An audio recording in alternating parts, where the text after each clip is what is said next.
Welcome to the paint party. My name is Laura and I will be your guide for today's painting, which is a couple of great big pumpkins in a spooky setting. If you are painting along today, check out the description below for all the supplies you will need. Pull up an easel and let's get painting.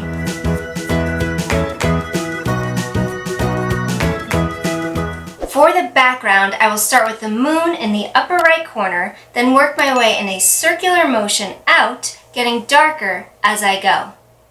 Using a 5/8 inch Filbert brush, pick up a large scoop of white paint and mix in just a hint of Ultramarine Blue and Burnt Sienna for a light blue-gray color. Wipe the excess off your brush and paint your moon.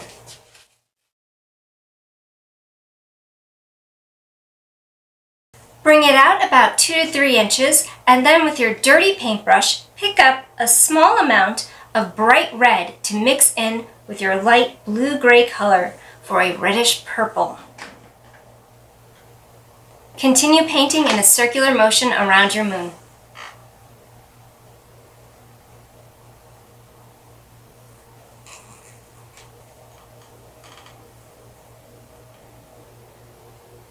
If you would like to blend your colors together, take your paintbrush, give it a quick dip in the water, a dab on your paper towel, and then brush along the seam where your colors meet. The more you brush, the more they will blend.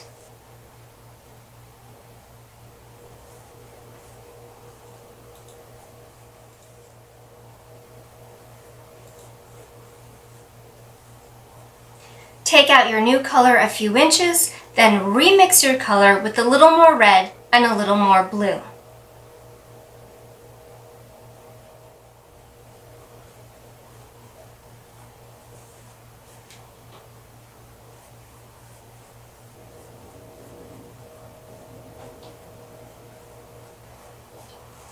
As you fill in the background, periodically wet your brush in order to help the paint slide across the canvas more easily. Just remember to dab on a paper towel to keep the paint from dripping.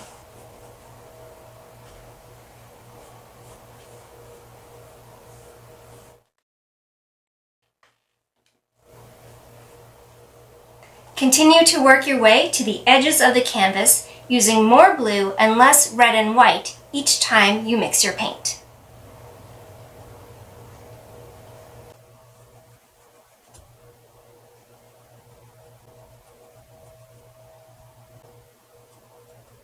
Blend your colors together for a smooth transition. Or you can create a streaky effect by simply adding a few brush strokes in your new color and then moving on to the next section.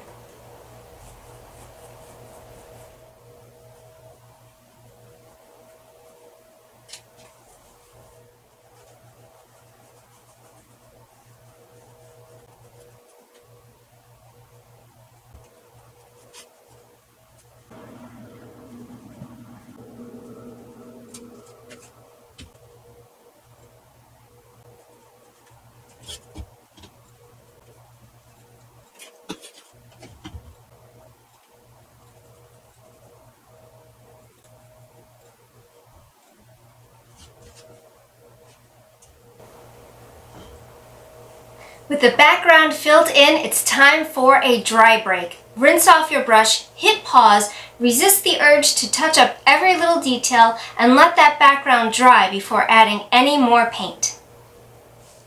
Once the background is dry, it's time to add the land at the bottom of the painting. Using a 5/8 inch Filbert brush, once again, mix roughly equal parts titanium white and yellow oxide or yellow ochre with just a hint of burnt sienna for a tan, yellowish brown color. Wipe the excess off your brush, and using the tip of the brush, add your horizon line a few inches up from the bottom.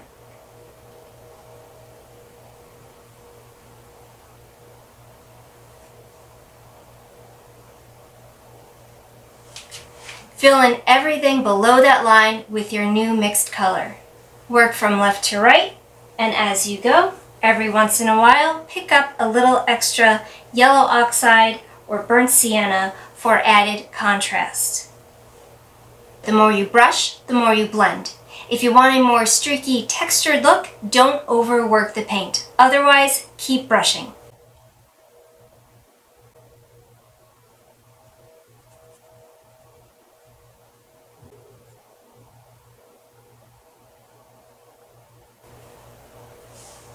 When the bottom of the canvas is filled in, rinse and wipe off your brush and let the bottom part of the canvas dry before moving on to the pumpkins. Now that everything is dry, once again, use a 1/4 inch round brush to mix together 3 parts chrome yellow to 1 part bright red with just a touch of titanium white. If your paint feels a little thick, add a drop of water to it to loosen it up. This is our base coat. Starting with the bigger pumpkin on the left, wipe the excess paint off your brush and draw a large vertical oval for the center of the pumpkin.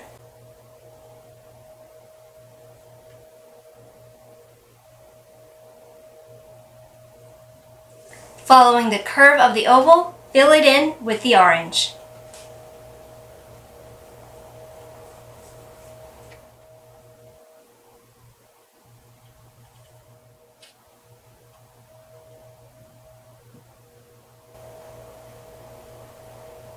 When the base coat is done, but still wet, use your dirty paintbrush to pick up a little of the bright red and add a few streaks along the sides and base of your pumpkin. Remember to follow the curves.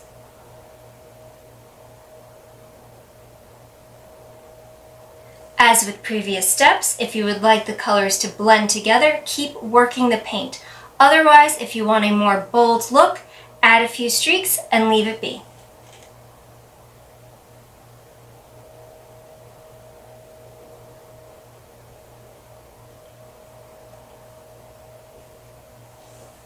Give your brush a quick clean, then mix together roughly equal parts titanium white and chrome yellow. Add a few streaks of bright yellow to the top and center of the pumpkin, making sure once again to follow the curves.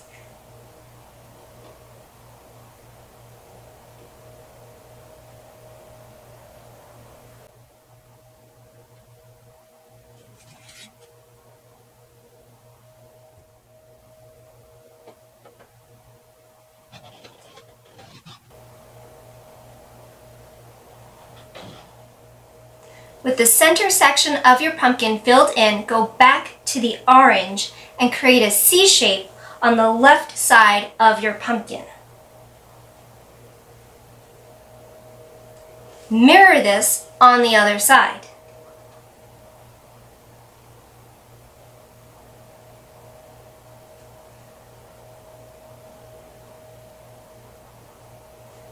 Following the contours of the pumpkin, use the orange to fill everything in for your base coat and use the red for shadows and yellow for highlights.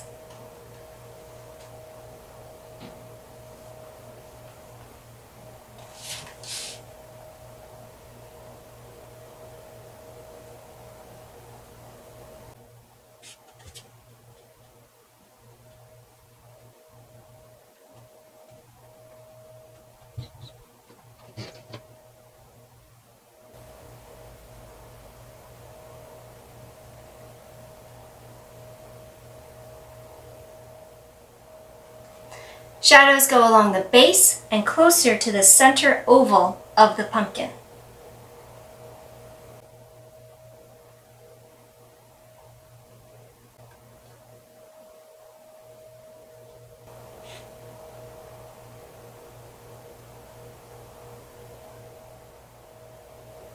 Highlights go along the top of each section and closer to the outer edges of the pumpkin.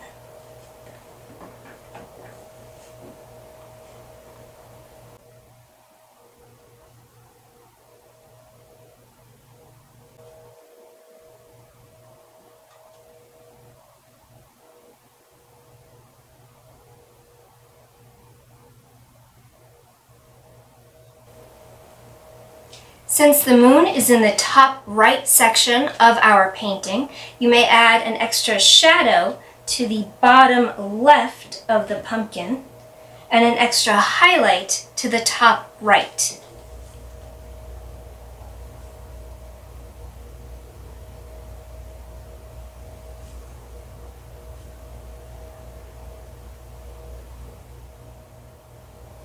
With the first pumpkin filled in, it's time to repeat the process for the second, smaller pumpkin on the right.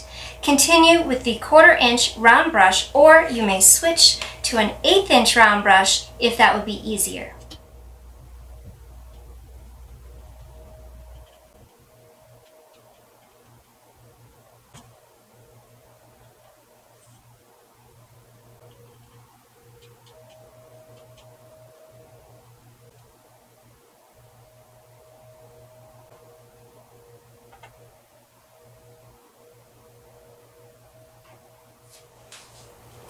And now it's time to add the stems.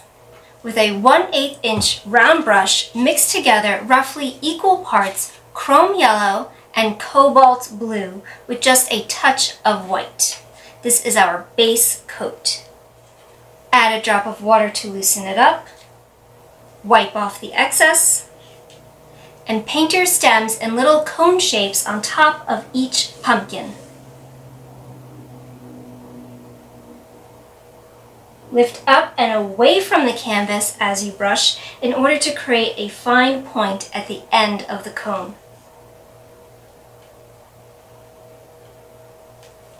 Extend either side out on the base.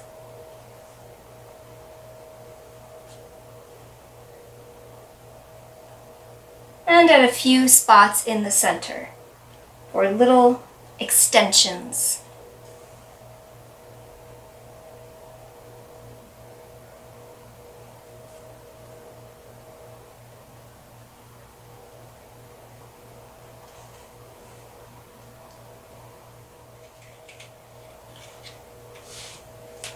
For the shadows, wipe the excess paint off your brush, pick up a little bit of burnt sienna, and add a few streaks along the base and down the front of your stems.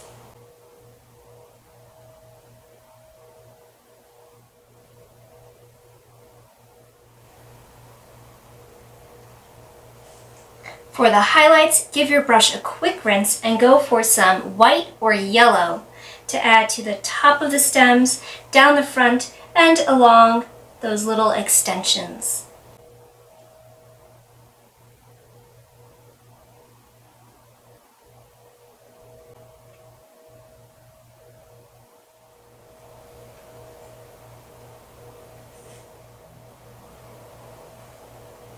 Now, in order for the pumpkins to look like they are part of the scene and not just floating on top, they each need a little shadow underneath. So for that, switch to your 1/4 inch round brush, pick up a little bit of burnt sienna, and before you add anything to the canvas, give your brush a quick dip in the water and a little dab on your paper towel to thin out that paint just a bit. Then, very gently, brush along underneath each pumpkin. If the shadow doesn't show up, you need a little extra paint. If it looks a little too dark, water it down just a bit more.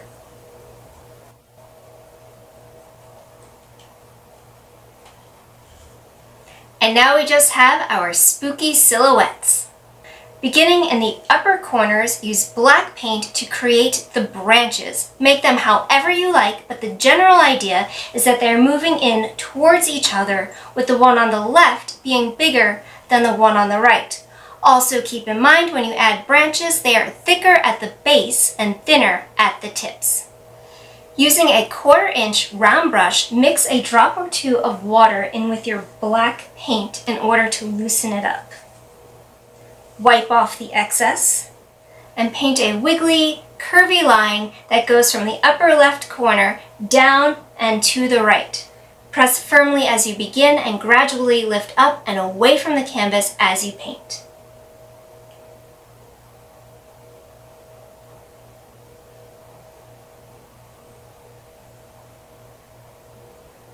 Moving back to the upper left corner, start a second line about 1 inch away from the first line and move in towards that first line until they meet.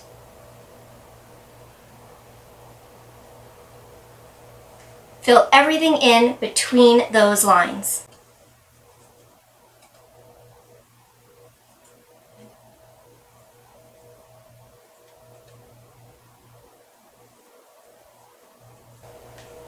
Add a few main branches that are thicker at the base and thinner at the tips. Press down firmly as you begin, then release the pressure as you go.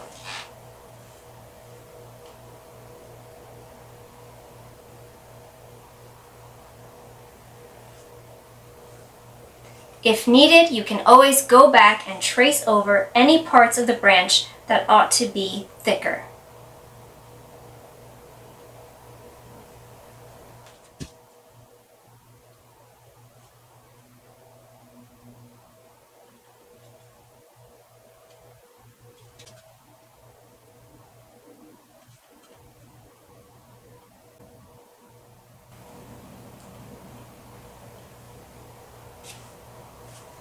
Once your tree has been started, you may switch to the 1/8 inch round brush to continue making your skinnier branches and twigs at the ends of the tree.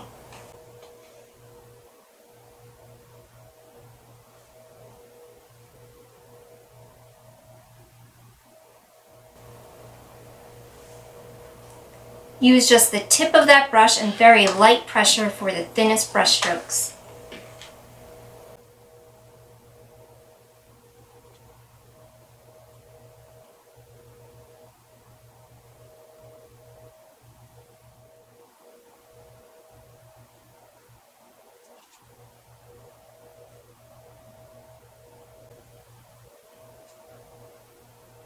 Repeat this process in the upper right corner.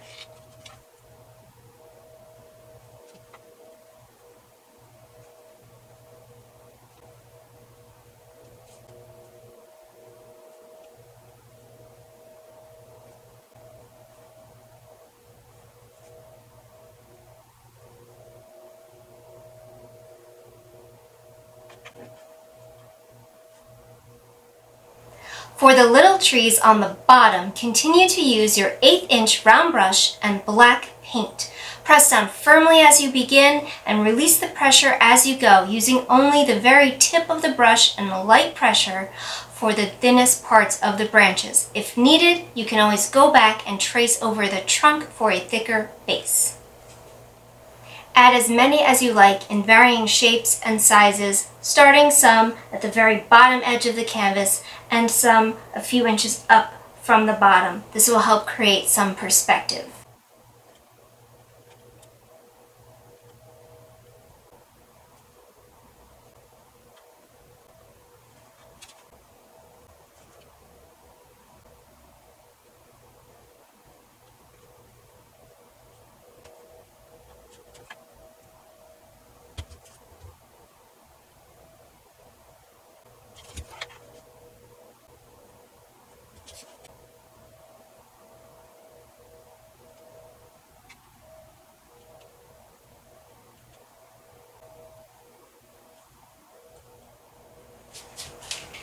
When the trees are finished, it's time to add some grass around the base of each pumpkin and tree and scattered throughout the land.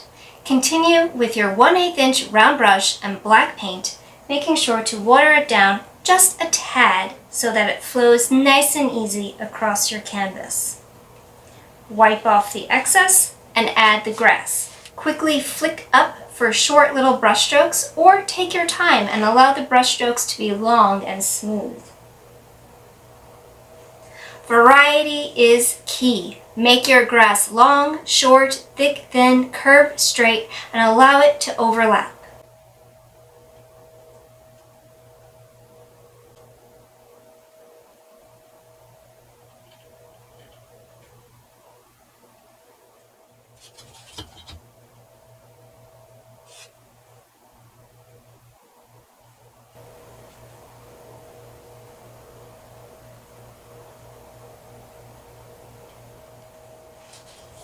Now the only details left are a few bats in the sky. There are 3 based on the reference photo, but you can add as many or as few as you like and place them wherever they fit in your background. Using the very tip of your 1/8 inch round brush and black paint, draw a capital letter M for the head of the bat.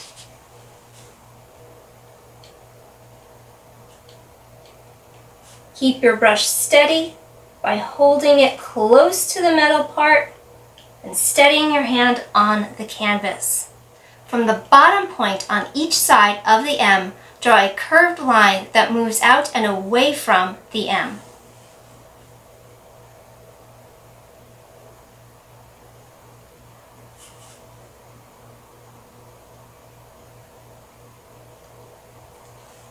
Those are the tops of the wings.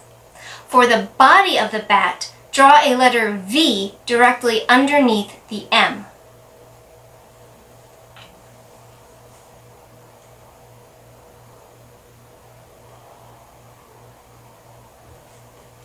Now connect the outer points of each wing to the top parts of the letter V in a series of 3 little curved lines.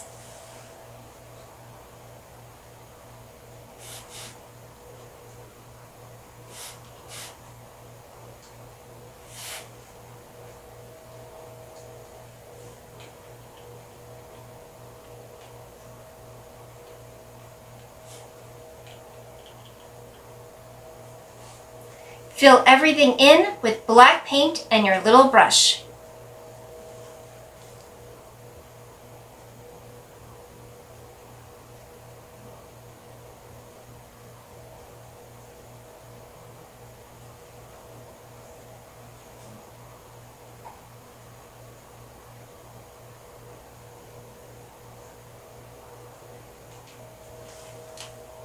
And there we have our bat. Feel free to add as many as you like.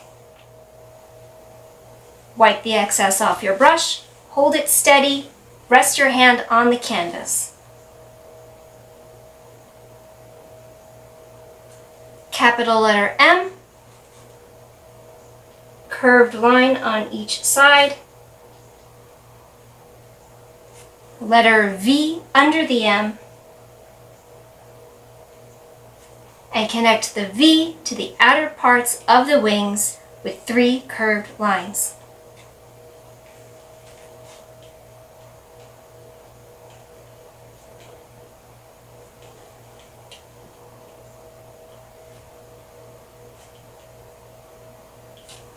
And fill it in.